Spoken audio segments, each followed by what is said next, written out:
Comment protéger son portefeuille? Voilà le sujet qui va nous animer dans l'œil de l'expert. Et pour cela, nous avons le plaisir de retrouver sur le plateau de Smart Patrimoine Régis Yankovici. Bonjour Régis Yankovici. Bonjour Nicolas. Bienvenue sur le plateau. Vous êtes fondateur et dirigeant de Luxavie. Et donc ensemble, on va se demander comment protéger son portefeuille. Mais peut-être une question avant. Pourquoi est-ce qu'on en parle là maintenant, début 2025? Il y a urgence? J'avais envie de parler de ça d'abord parce qu'on dit en général qu'il est préférable de réparer sa toiture quand il fait beau. Bien sûr. Et qu'après, sur les 6 dernières années, on a eu 4 années de S&P au-delà de 20%. Donc on peut penser que ça va s'arrêter. Qu'on est dans une phase de bulle, évidemment pas seulement sur cet indicateur de performance-là, et donc il serait peut-être rassurant de commencer à réfléchir à savoir comment on se protège. D'accord. Peut-être pas pour le faire maintenant, mais peut le faire un peu plus tard. Les valorisations sont stratosphériques. Depuis plus d'un siècle, on a été plus cher qu'aujourd'hui seulement 2% du temps. Bien sûr. Et quand on a investi durant ces 2%, où le marché était au prix ou supérieur actuel, on a fait des performances négatives pendant les 10 années suivantes.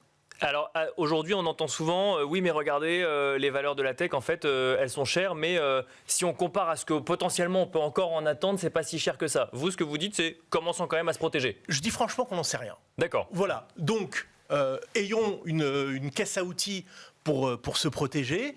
Mettons en place des indicateurs, c'est pas l'objet là, mais effectivement d'avoir des moyens d'essayer de détecter des retournements de marché et d'avoir des méthodes en fait. Et c'est alors, ce dont je voulais parler aujourd'hui. Comment concrètement on protège un portefeuille qui est déjà investi? Alors moi je vois 3 méthodes pour faire simple.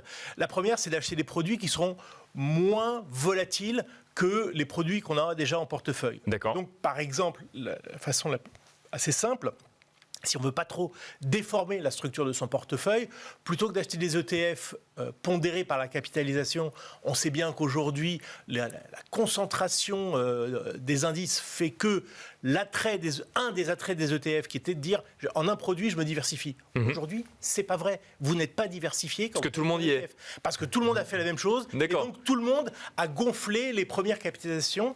Et alors qu'un ETF, ça permet d'acheter autre chose qu'un indice capitalisé. Oui, bien sûr. Oui. Donc, vous achetez un ETF équipondéré. Et alors que toutes les années passées, c'était des performances assez proches. Puis il faut se souvenir qu'à une époque, on disait que les small et mid cap surperformaient les larges. C'est plus vrai depuis un certain temps. Mais prenez, il y a quelques jours, le S&P 500 a perdu 1,50 avec un Nvidia à moins 17%. L'ETF capipondéré, il était à 0. D'accord. Voilà. Donc, alors évidemment, un jour ne suffit pas, mais quand on prend des périodes plus longues, on voit que dans des périodes de correction boursière, ça protège plus. D'accord. Donc déjà, un élément. Un premier élément. Des produits moins volatiles.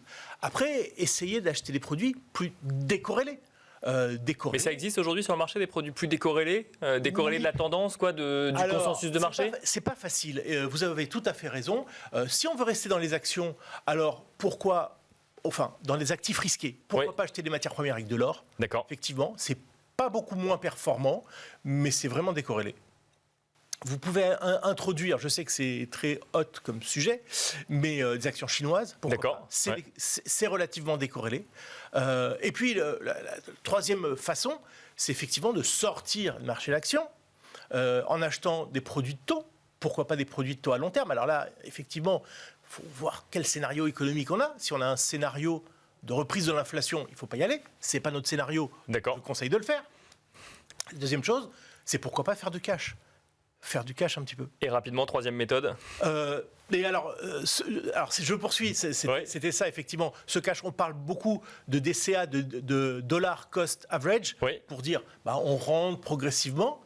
Moi, je propose de faire un DCA out. D'accord, de sortir progressivement. Exactement. D'accord. Ah oui, c'est intéressant. De sortir progressivement. Sortir progressivement du marché début 2025. Exactement. De se dire, voilà, tous les trimestres, tous les semestres, je vais enlever 5% d'actions de mon portefeuille. Ok, parce que je pense que les cours actuels, on va les revoir à la descente. Ça me paraît une évidence. Eh ben, on finira là-dessus.